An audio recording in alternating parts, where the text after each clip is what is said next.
from the lovely Sarah. So my question is about how to tap into our own inner wisdom. What I will do is I think that question deserves a bigger answer, and we might actually put that one over to the next one, because I'm really feeling that the other questions, the second question that's been asked here just adds on to what's already been shared. So just let me grab that question. Yeah, this beautiful question by Sarah has a lot of components as well. But yeah, the next question here is going to add to the last one. So that's going to, that's going to stay in a more logical sequence, a logical, illogical sequence. All right, so the second question, also by Jennifer, how can we best get control of our minds? And, I love this question because we are never taught to do this. We have never in all of our lives, in all of our education through the mainstream system, even realized that we can control our minds.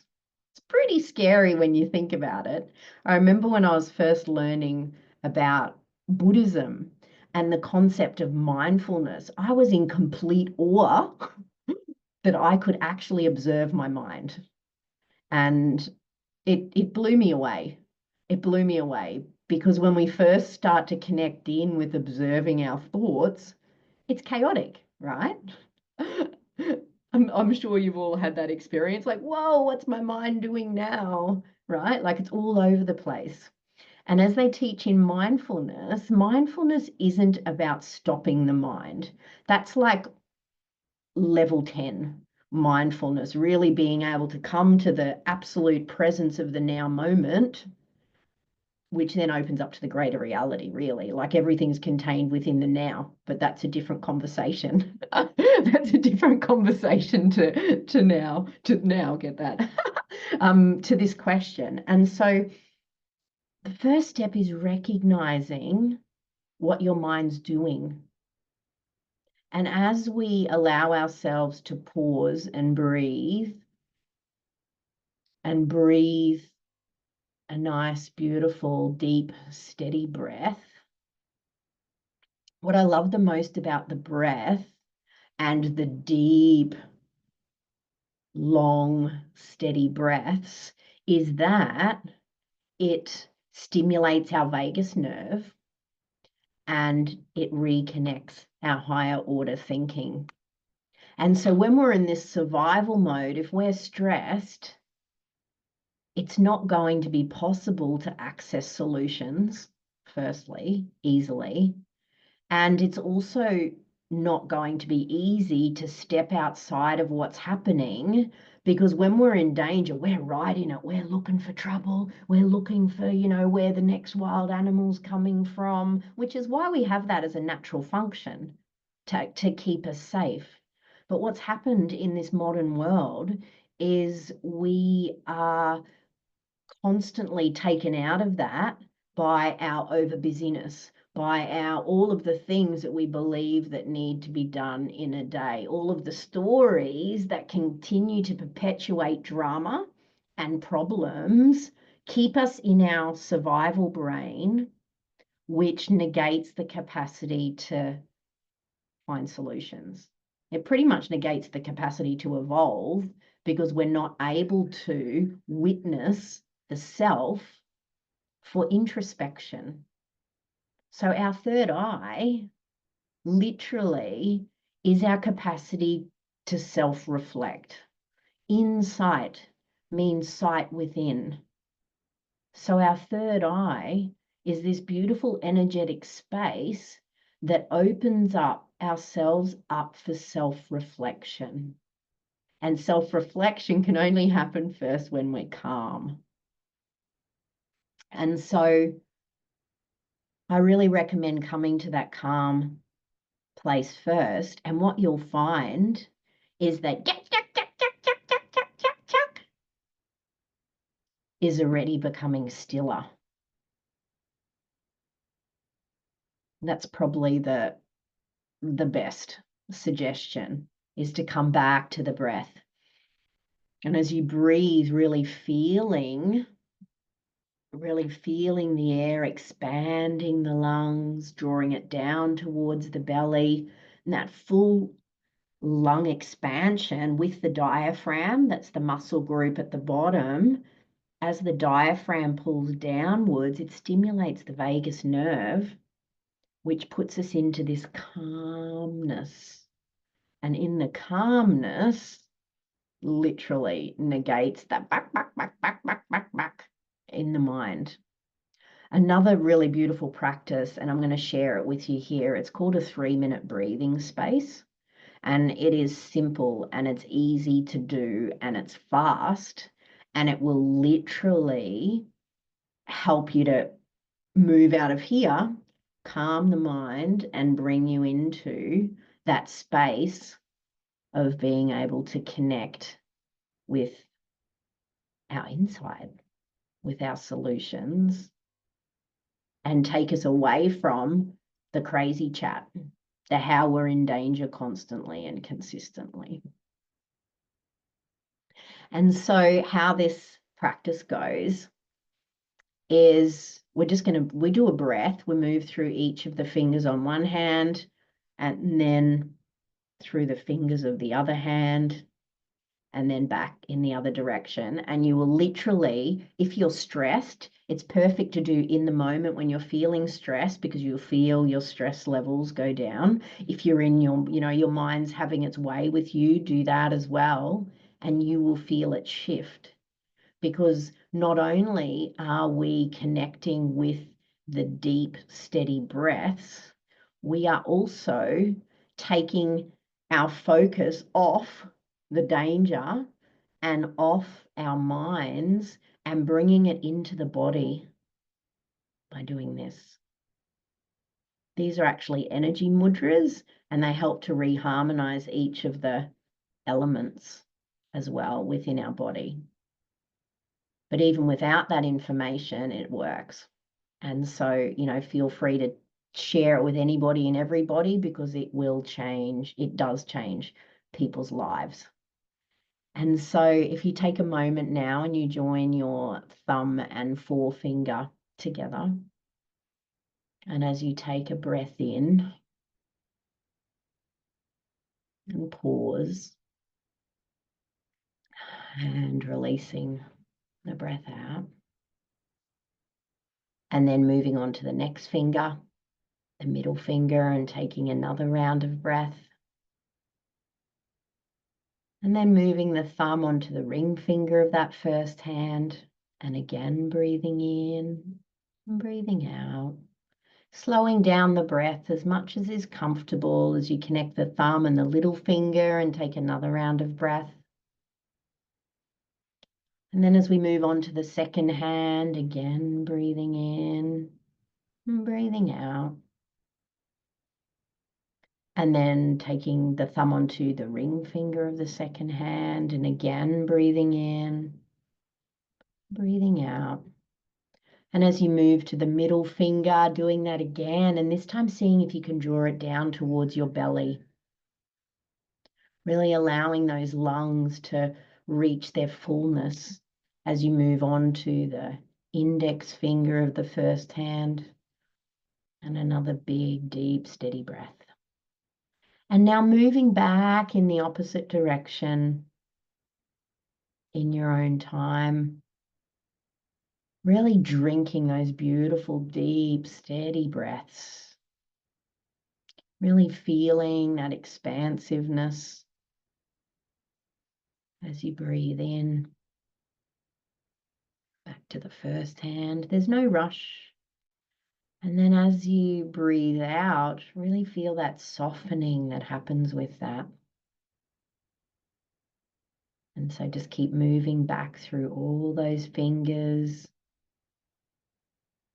And then when you get back to the beginning, again, taking another round of breath and then pausing for a moment and checking in with how you're feeling. And so this practice, it works in the moment, and you'll also notice that the mind has slowed down as well, because the mind reflects the nervous system. When we're calm, so is the mind. And when we're calm, our mind looks for solutions rather than keeping perpetuating the danger, the survival mind. The beautiful thing about this practice is it not only stops stress in the moment, it also creates what's called nervous system tone, which means we become less likely to get triggered over time. And so I often recommend people, particularly people who are stuck in that fight or flight response, I'm sure you've all heard of that, is to do this practice a couple of times a day, morning and night, because what it will do is it will start to entrain your nervous system to operate from that space of balance, from that space of peace and calm. And that can take time. It doesn't mean that stress doesn't happen. It means that it will happen much less frequently, but it also will help you to come back into alignment much more quickly because you start to notice the stark difference.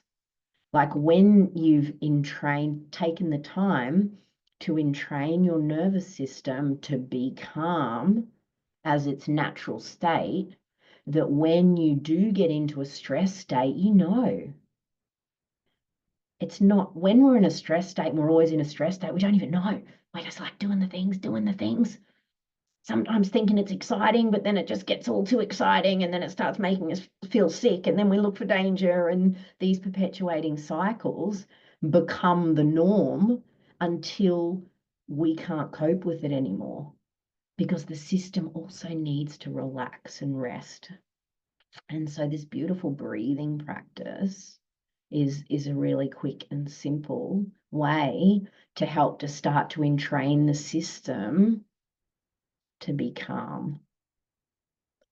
And then when we do have a stress response for something, we can come from an empowered space because we're recognizing it's happening, we're catching it in the moment, and we can introspect through our third eye and ask what's happening.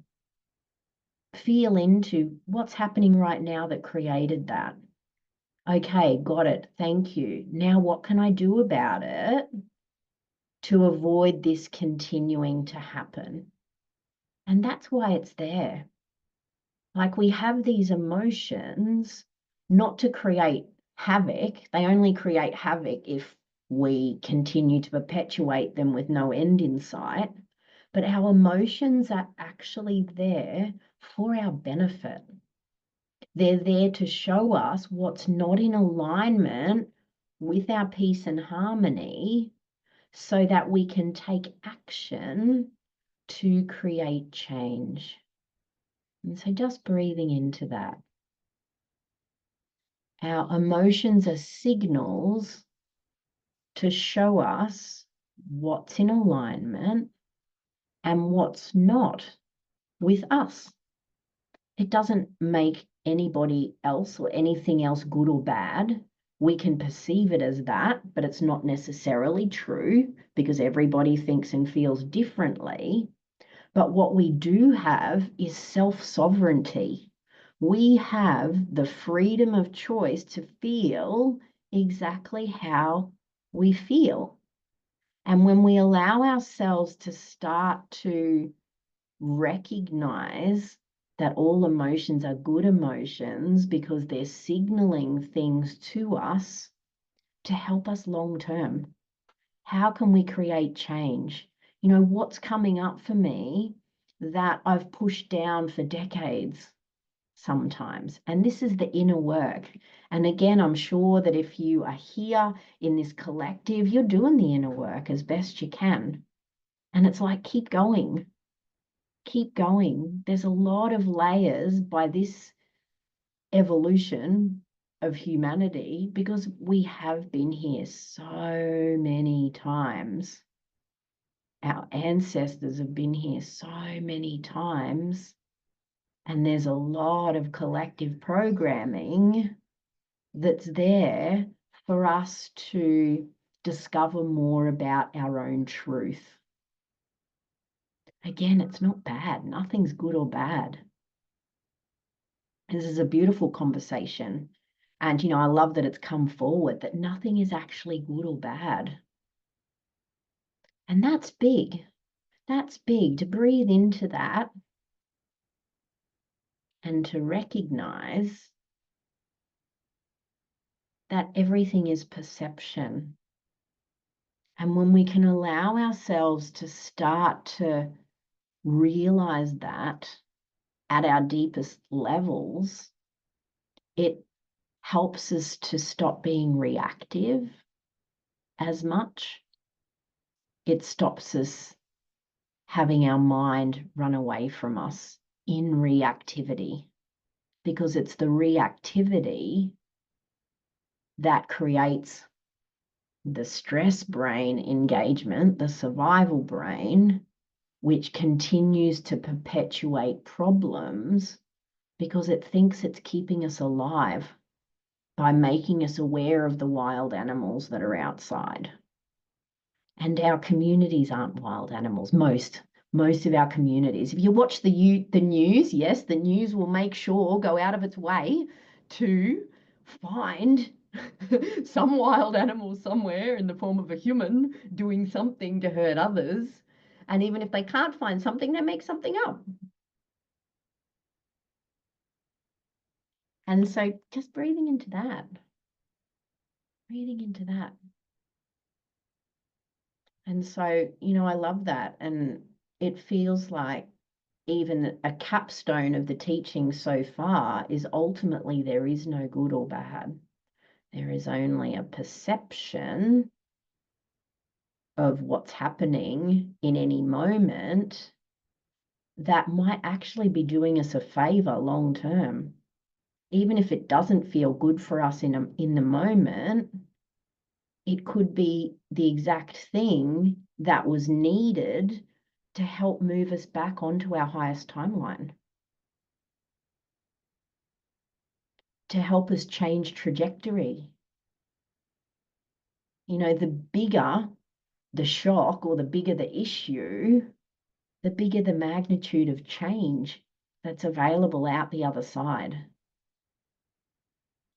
And so breathing into that.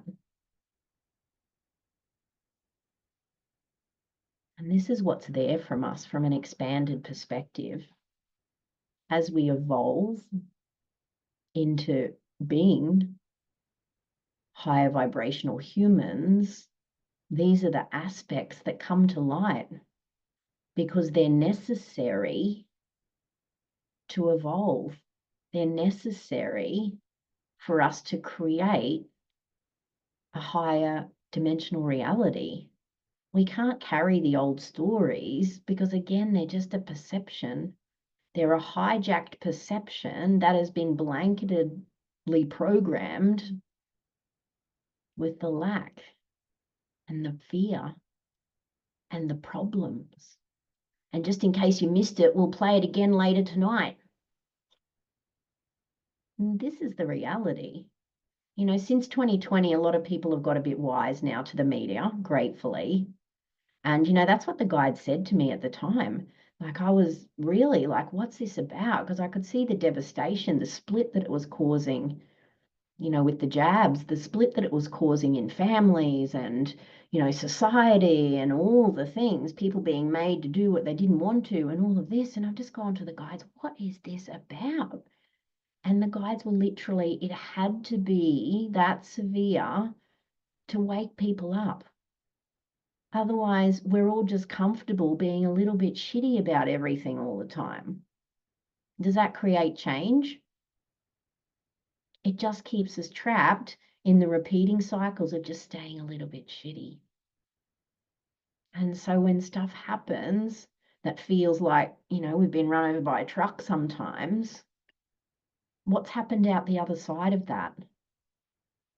I'm not taking away from the pain and the suffering that happens in the moment, but to expand out, to witness the greater reality of what that was actually about. What was the benefit? What benefits came out of it out the other side? Empowerment, resilience, changing trajectory, being in a completely different profession, being in a completely different country, being in a completely different relationship. All of these things are here to serve us on some level. Just breathing into that.